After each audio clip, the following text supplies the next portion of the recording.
Hello दोस्तों, एक बार फिर से आपका स्वागत है आज की हमारी नई कहानी में। ये कहानी बहुत ही इंटरेस्टिंग, लुभावनी और हास्यपूर्ण होने वाली है। कहानी का शीर्षक है देवता और असुर। इस कहानी को देवता और असुर के बीच के संबंध को दर्शाया गया है। तो चलिए दोस्तों, कहानी को स्टार्ट करते हैं। प्राचीन काल की बात है। उस समय आकाश बहुत नीचे था, इतना नीचे कि स्वर्ग के देवता और पृथ्वी के मनुष्य आपस में बातचीत कर लेते थे।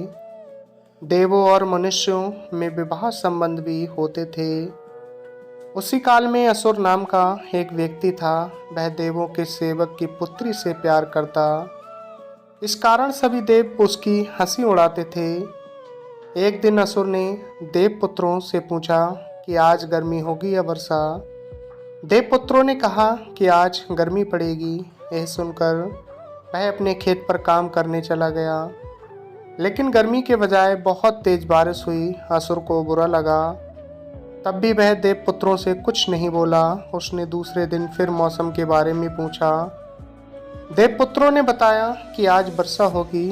असुर उन पर विश्वास करके खेत पर चला गया, किंतु उस दिन बहुत तेज गर्मी पड़ी।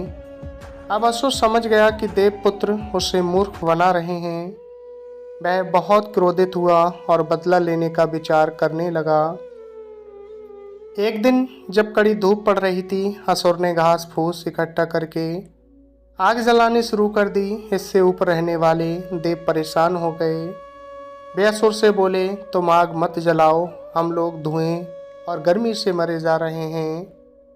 असुर ने उत्तर दिया, तुम लोग मनुष्यों को मूर्ख बताने और बनाने के लिए काफ़ी खुश रहते हो, इसलिए मैं आग जलाना बंद नहीं करूँगा। तुम लोग चाहे जो करो। असुर के उत्तर से नाराज होकर सभी देवता ऊपर उड़ गए। तब से आकाश और स्वर्ग धरती से बहुत दूर हो गए। नाराज देवताओं ने कई वर्ष तक पृथ्वी पर पानी नहीं बरसाया। इससे असुर का बुरा हाल हो गया। एक दिन उसके यहाँ खाना पकाने तक के लिए पानी नहीं था। वह दूर दूर तक पानी की खोज में गया, किंतु सभी नदी, नाले और तालाब सूख गए थे। वह निराश होकर घर की ओर लौटने लगा। तभी उसने देखा कि उसके मुर्गे पंख पानी से भीगे हुए हैं। अगले दिन वह छिपकर मुर्गे के पीछे गया। मुर्गा एक तालाब पर पहुंचा और नहाने लगा। असुर ये देखकर बहुत खुश हुआ। उसने पानी भरा और घर आकर खाना बनाया। अब वह प्रतिदिन ऐसा ही करने लगा। ये सूचना देवपुत्रियों को मिली। उन्होंने उस तालाब के चारों ओर जाल लगा दिया। अगले दिन जब असुर पानी भरने पहुंचा तो जाल में फंस गया। देवपुत्रियों ने उसे स्वर्ग में खींच लिया। वे उसे देवताओं के राजा के पास ले गईं। राजा ने देखा कि असुर बहुत कमज़ोर हो गया है, अतः उसने आदेश दिया कि उसे अच्छी अच्छी चीज़ें खिलाई जाएं। असुर को अच्छा भोजन मिलने लगा। वह जल्दी ही हष्ट पुष्ट हो गया। थोड़े दिनों बाद ओहोबा नामक त्योहार आया। स्वर्ग के सभी लोग लकड़ियाँ काटने जंगल चले गए। असुर वहीं रह गया। जब उसका मन नहीं लगा तो वह घूमने निकल पड़ा। वह एक बुढ़िया के घर पहुंचा। बुढ़िया ने उससे पूछा, बेटा तुम कौन हो?